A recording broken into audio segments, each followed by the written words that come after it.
So, Temin and Crimson are now in the Kyber division. I think we're going to have to change up our strategy a little bit.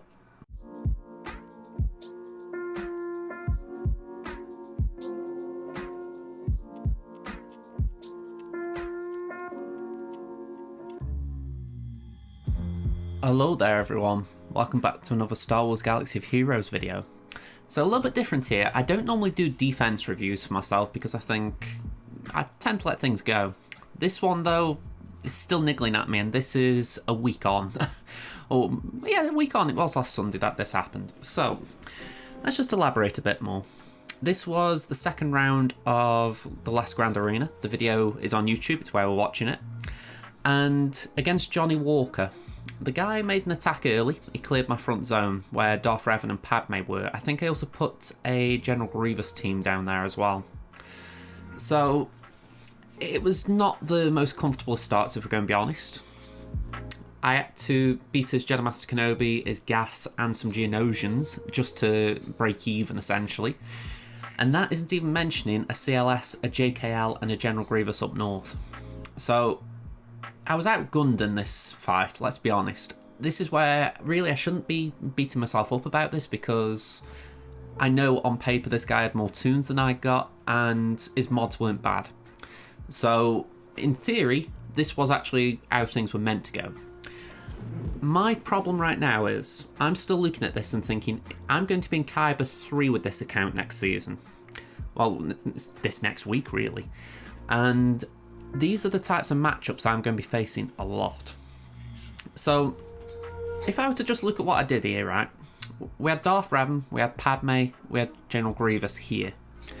Now, I hid Qui-Gon Jinn back here. At the time, it wasn't a great Qui-Gon. I still wouldn't say it's great now. It's had maybe a week or so's work. It's at Rally 3.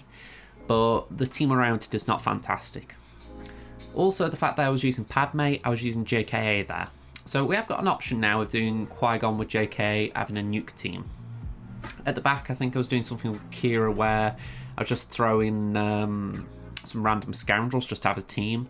And I think I've also got Iden at the back as well. So Iden was one of my clutch options as far as can she just trip someone up if some counters have been used. And then up north, Phasma was really just there because I didn't want to have relics that were not going to be used, so I thought let's throw them down. And I got Newt with, let me just check this. It was Newt with a Sergeant Zombie, so that there'd be a revive there. And what was the other team? Oh yeah, we got a BAM team, so it was BAM with Missions Albar, Canderous, and Bo-Katan. So that actually did well in one round, so I was hopeful that would hold again. But yeah, the bottom line is, I'm looking at my defense and I'm thinking, my issue is quite clear from the off. I planned a defense with the mindset of getting a full clear. Whereas if I had gone very heavy on one wall, I would have forced him to either use heavier counters or I would have forced him to play differently. So let's just skip ahead a bit. I'm going to have to find the correct spot, but if we just scroll ahead to when I'm facing CLS. So I try my Ewoks against CLS. Spoiler alert, that is a bad idea. I kind of knew it would happen. We also tried Emperor Palpatine as well, and yeah, it didn't work out because Thrawn got nuked turn 1 and Vader was just open to counters. So yeah, I did not have anything going for me in these battles. So as this ended up, if we can just get to the final screen, won't be this one, it'll be here, won't it? Here we go. This is how the board pretty much ended, maybe bar the Kira team there. You can't really see it because the thing's there. Can we move that? There we go, that's better. So yeah, I think he did take my fleet down. Let me just double check that. Did he take my fleet?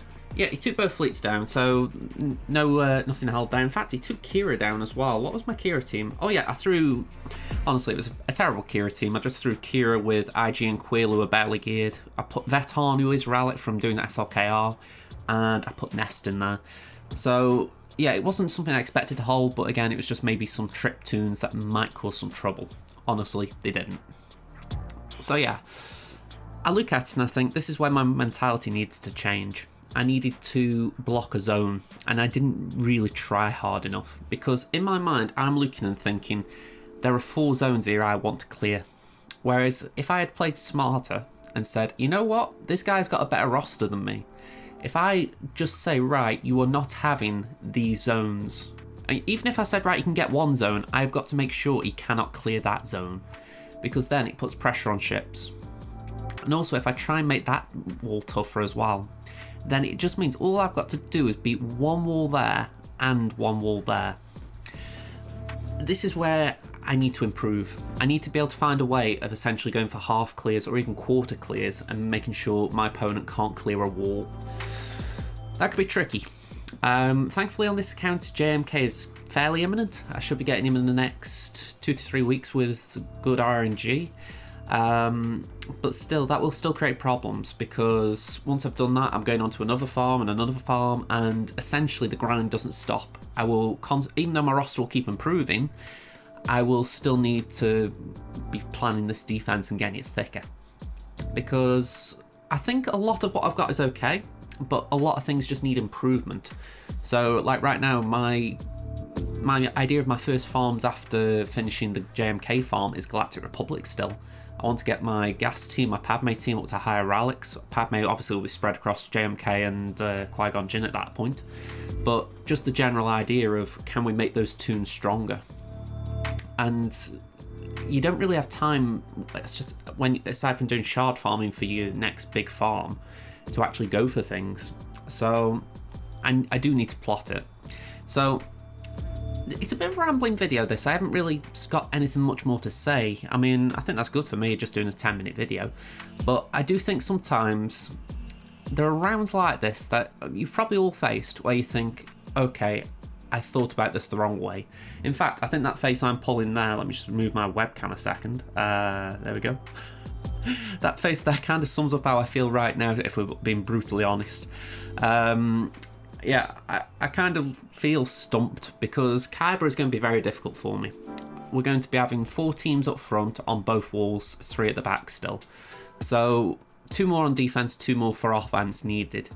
And whilst we may get those via JMK, it is still a very big ask for me, because chances are I'll be facing opponents with 2, 3, maybe even 4 GLs compared to my 1. And there could even be an executor in that mix. So yeah, none of this is impossible, but it does mean I've got to box smarter, and that is what I did not do here. I really needed to play for a zone instead of playing for all 4. So yeah, it pains me. As someone who used to do territory wars for my guild when we first started as a guild, it pains me that I've forgotten the first lesson, which is don't plan for the back walls, plan for the front walls. And I mean, in fairness, Darth Revan with Talon, it's a solid team, but having looked at my opponent's GA history, I should have seen that he uses SLKR a lot on offense. He does play stun defense every now and again, but I think to myself, if he was going to use it on offense, with both General Grievous and Darth Revan, he had one option for a good cleanup. So yeah, I made it easy for him. So if I'd have put my SLKR down, granted I would have struggled to get a full clear, but if I'd have gone up to the top, I could have ignored his Jedi Master Kenobi, and I could have said, right, I am going to make sure I clear that front wall. He would not have had the option then of doing SLKR versus Darth Revan, which he did. He would have had to do a slacker mirror, most likely. And then from there, I could have tried to clear the north. So again, I really made a mishap. I could have made that that bottom wall really tough. Made it so that he had to do a mirror, and then he had to try his best to win against a very fast Darth Revan. But instead, I just made it easy for him. So again, these are just very rambling thoughts. I haven't got a script to this, obviously, but they're things that I know I need to improve on. And I'm curious what you guys think, because I don't feel like I'm bad at times, especially on Crimson on offense. In this round, I was terrible. You know, I'd left myself with nothing for CLS. I'd left myself nothing for this Django team. But in hindsight, you think, could I have at least made it easier to get the win, if not the full clear? So this is all about smartening up. And yeah, I think that's where I'm going to leave it. So I am sorry for the rambling video. This may just be one of the most weirder videos I've done, just for the fact I feel like I have just rambled. But if there's something that you've taken from this, or something that you at least agree on as far as what you've seen from my GAs, let me know in the comments. But yeah, I think this is more confessional as much as anything. I just wanted to get some thoughts out of the way before we go into the next season, just clear the decks, try and reset my mindset. So yeah, if you've just listened for all this time, thank you very much. If not, then I don't know why I'm talking to you, because you didn't listen. Alright folks, I'll see you in the next video. Bye for now everyone.